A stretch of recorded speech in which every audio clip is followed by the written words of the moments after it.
नमस्कार, मेरा नाम माहिम है और आप देख रहे हैं इनकलाब हिंदी।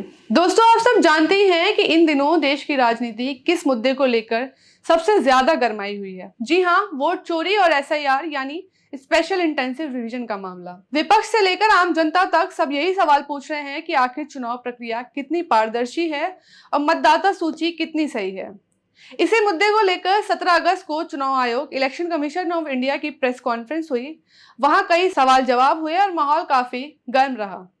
3 ऐसे सवाल थे जिन पर सबकी नजरें टिक गईं। ये सवाल आए फ्रीलांस पत्रकार परंजॉय गुहा ठाकुरता की तरफ से। पहला सवाल, बारिश बाढ़ से प्रभावित बिहार में इतने कम वक्त में एसआईआर क्यों? दूसरा सवाल था, बिहार से हटाए गए 65 लाख वोटर्स का डेटा आपको सुप्रीम कोर्ट ने मशीन रीडेबल फॉर्म में देने का आदेश दिया, ये आपने पहले ही क्यों नहीं दिया था?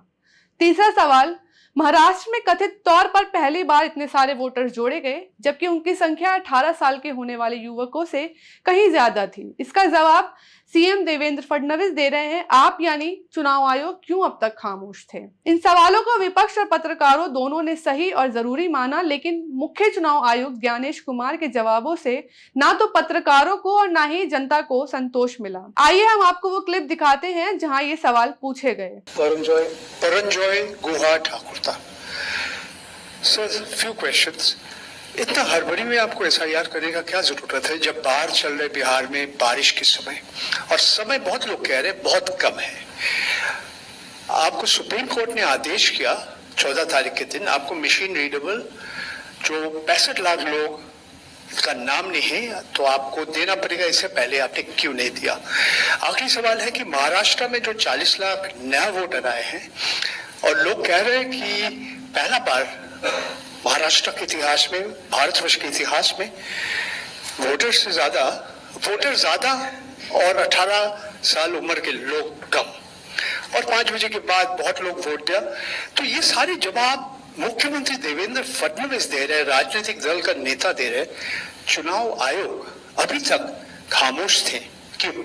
परंजॉय गुहा ठाकुरता 4 दशकों से पत्रकारिता कर रहे हैं। वे फ्रीलांस पत्रकार, लेखक और डॉक्यूमेंट्री फिल्म मेकर हैं। उन्होंने 2G घोटाले से लेकर पेगासस जासूसी जैसे बड़े मामलों पर गहराई से काम किया है। इतना ही नहीं, उन्होंने कई किताबें भी लिखी हैं। उनकी किताब मीडिया एथिक्स 2009 में छपी पत्रकारिता के सिद्धांतों और चुनौतियों को समझने में बेहद अहम मानी जाती है।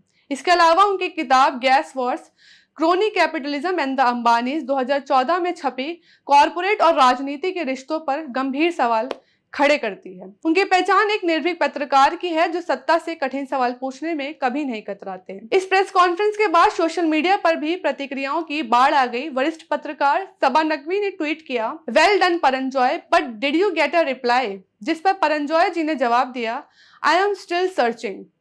कांग्रेस की केरल इकाई ने भी उन्हें धन्यवाद देते हुए कहा कि उन्होंने वो सवाल उठाए जिन्हें ज्यादातर मीडिया भूल चुका है। आप इस पूरे मामले पर क्या सोचते हैं, हमें कमेंट में लिखकर जरूर बताइए। वीडियो पसंद आई हो तो लाइक शेयर जरूर करें।